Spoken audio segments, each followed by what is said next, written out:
for today's video is ang inyong Ilongga OFW Kulits Vlogs ay nagluluto na naman. At ang ating lulutuin ngayong araw is, ayan siya, pinapakuluan ko yung manok.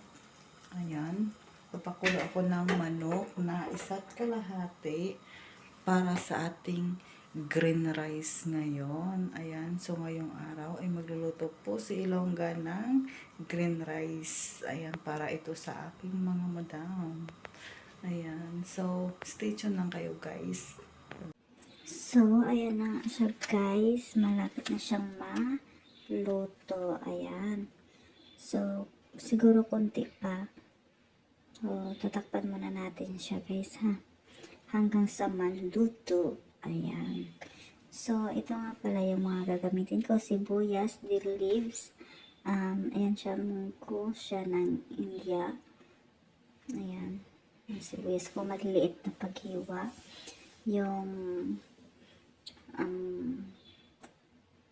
tom or garlic. Ayan, dill leaves. Dill leaves po ito. Tapos, yung isa, coriander leaves. Ayan, tinadtad ko po yan ng sobrang liit at nilagay sa freezer. Tapos kanina, nilabas ko lang siya kaya nag-defrost na siya. Yan na po yung itsura niya. At ito na po pala yung pinabad kong kanin para sa ating green rice. Ayan. Yung mga kanin nila dito guys, binababad talaga. Tapos ito naman po yung mga gagamitin natin mga seasoning nila dito. Ayan.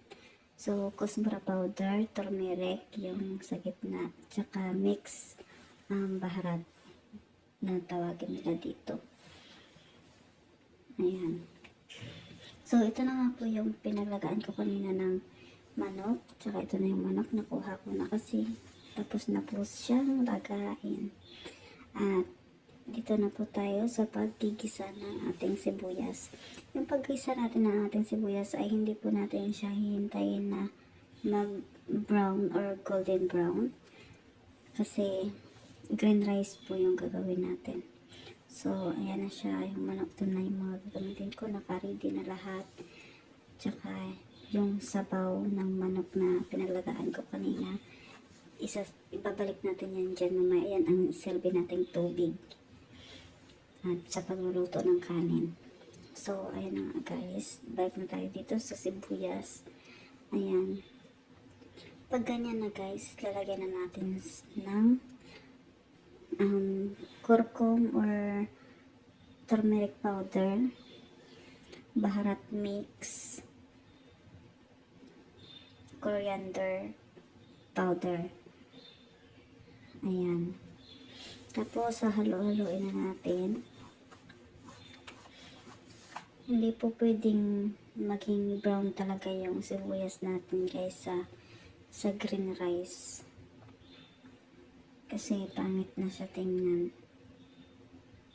Ayan. So, ganyan lang siya. Tapos, lalagay na natin yung mga gulay natin. Yun yung kusbura or coriander, dill leaves or shibent nila kung tawagin dito. Tapos isusunod na natin ang munggo ng India. Munggo ba to? Basta parang munggo siya na malapad lang. Ayan. Imimix na natin. Halo-haloin lang. Madali lang din itong lutuin guys. Yan. So, kung gusto nyong gayahin ito, gusto nyong gumawa ng green rice, ito po, sundin nyo lang po yung aking ginagawa.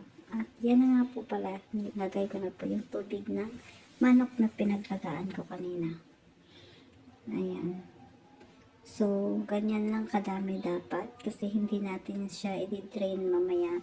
Hayaan natin na maubos yung tubig niya dito, or kung maparami man yung tubig natin, babawasan natin siya para hindi siya maglugaw or sobrang lambot ng kanin.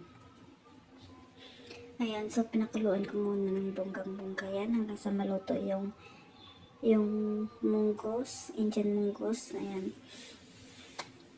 So, pag kunting lambot na yan, pwede na natin ilagay yung kanin natin.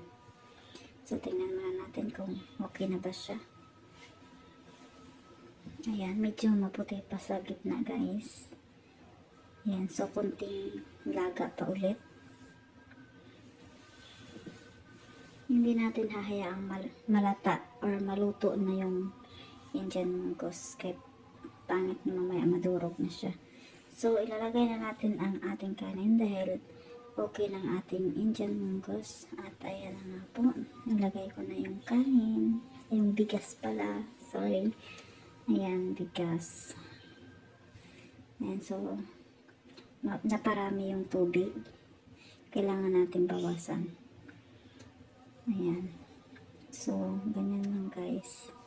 Ayan, ililipat lang natin sa malinis na bowl. At ayan na nga.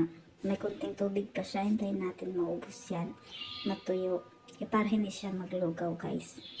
Hindi basa yung kanin natin. So, nilipat ko na nga po siya dyan sa kabilang side na may sapin sa ilalim. At yung tubig kanina na sinalin ko, may mantika po yun. So, naglagay ako doon ng konting mantika sa ibabaw ng kanin. Tsaka dito na tayo sa manok. Ayan. Yung ginamit ko dyan sa manok na kung bakit siya nagkakulay is paprika po. Tapos nilagyan ko ng mantika. Tsaka binrush ko po dyan sa manok. Ayan.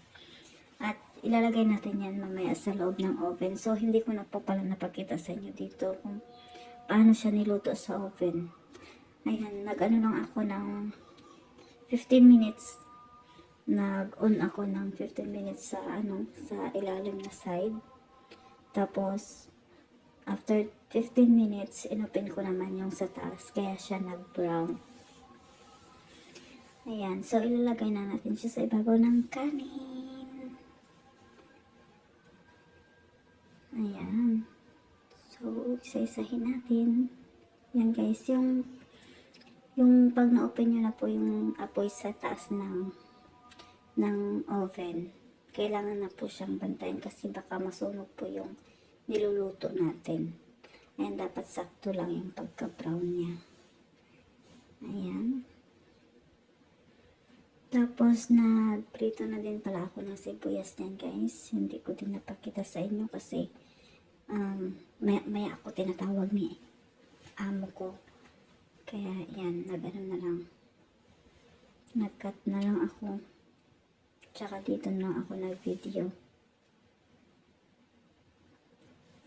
Ayan, so ilalagay natin sa gitna ang ating sibuyas. Ayan. Ayan, lagay na natin sa gitna. Ayan, ganyan lang. Ayan. O, diba? Ganyan lang, guys.